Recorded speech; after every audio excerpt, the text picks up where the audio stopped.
What's going on, everybody? It's the Spectrum here with another game of Halo Reach for you. I'm still practicing, not going to be, I'm not instantly going to become a great Halo player overnight. This is a game on pretty much the same map that we were on last time, and whatever.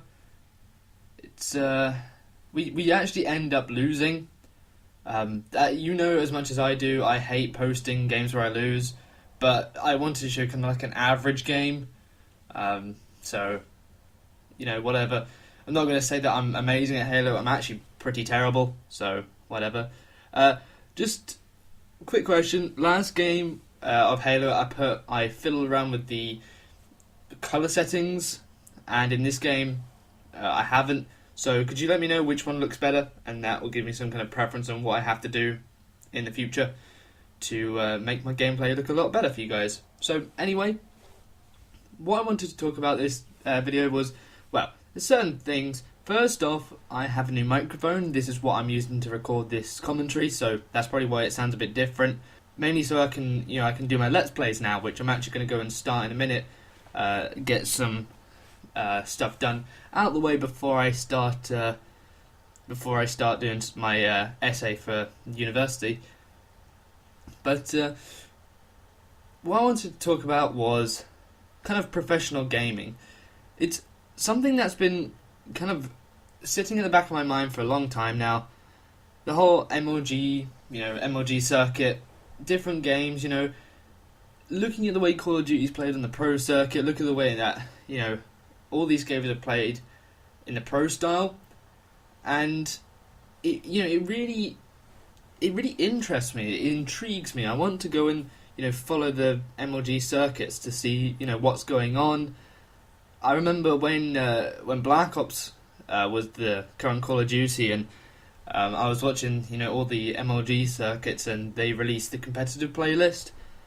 It set off this whole new trend of people using lightweight hardened marathon for masses, which is basically like one of the main setups that people were using in the competitive circuit. It just made MLG much more approachable for the average player.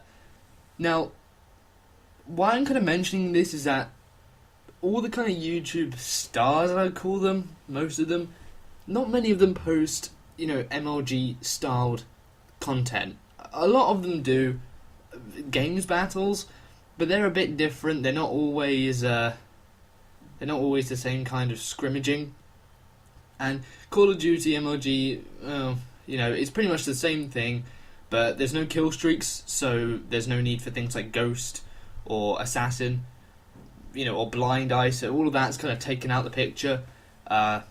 You can't use equipment, which I'm not sure what that would entail for Modern Warfare 3, because, equipment and grenades are in the same slot, so probably you can only use grenades and C4, much like it was in Black Ops.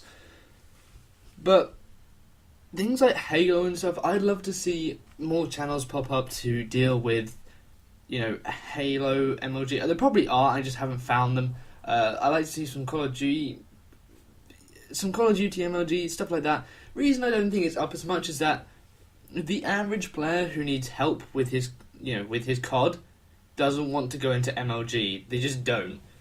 They want to, just pub stomp all day, and this kind of makes me feel, I don't know, it's interesting. I'd like to see some MLG, because MLG channels could specialise in just, helping people on that pro circuit, because that's, I think, where people would need a lot of help.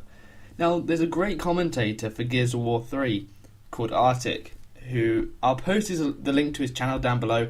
He posts a lot of Gears of War 3 content. It's very, very thorough. He goes into a lot of depth about stuff, and it's not all like serious games. If you're not really into video games that much, he'll still talk about regular stuff. He has a series called Running Ranked. If you're not familiar with Gears of War, there's a playlist. There's two different playlists. There's Quick Match and Ranked, and basically Ranked is where all the dedicated servers are. And I think the only main difference is that the games don't start until they've got the maximum amount of players, and if you quit out, you get demoted, basically. You get something like minus 2,000 points, and this will happen even if your internet cuts out.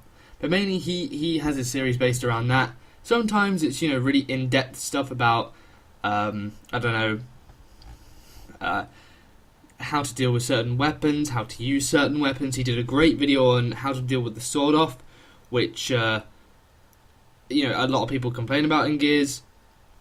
He did a lot of good stuff about that, and I think he deserves to be. I don't know if he wants more in. I'm trying to think of the word. More. I don't know if he wants to be noticed more. I don't know, but I feel like he deserves it. I wish there were more channels like his for more games. Really in-depth stuff. Very, very professional. I think he's still on a team that's like former MLG for Gears. So I think you guys go and check out his channel. If you're not that into Gears, you don't have to. But if you do have some interest in it, go and check him out. Especially if you want to get better at the game. Whatever. But that's your choice. If you do go and check out his channel, just write a comment in one of the videos that Spectrum sent you. He probably won't know who that is, but it'd be nice. Anyway, this game, I think, is boiling down a bit. Unfortunately, we do lose, and the thing with Halo is that the scoreboards I do like because it doesn't show you how many times you died. So instead of saying, well, that guy got 10 kills, but he also got 11 deaths, he was probably the reason for us losing. Whereas you can look at someone who says, well, he only got 2 kills, but he didn't die as many times, so he didn't help us lose. It's kind of like you look at the people who don't get too many kills and say, well, you weren't doing enough for the team. It is slightly harsh, a harsh way of looking at it. It's a way of basically making deaths a lot less negative. That's one of the reasons I'm not a huge fan of Call of Duty.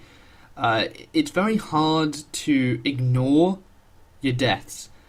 A lot of people hate campers and such because, they're annoying to die to. You want to go back for the revenge kill, and you end up dying again because they were ready for you. It seems to me that in every community, the stuff that gets hated upon is the stuff that people are getting killed by, and I think in Halo it's a lot less negative when you die. Obviously if you're dying over and over again because you just come across people who you can't kill, then I feel like it was a bad game. But it's generally quite fun, and it's a lot more skillful. You have to put some actual effort into this game. It's like a double kill, and that's a weird position to be lying in. That's a bit odd. So I'm really looking forward to Halo 4 now. I'm thinking in the future with all these Let's Plays, a friend of mine, I'm waiting for him. I don't know if he's got Xbox Live yet, but when he does, as I span the pistol a bit more, I'll probably be doing the Halo Combat Anniversary. That's what it's called? Yeah, Anniversary Combat Evolved game. Probably be doing that with him, doing the campaign over. But until then, guys, you can check me out on Twitter. I know this video's gone over a bit, but yeah, follow me on Twitter, Facebook, and subscribe for more, and peace.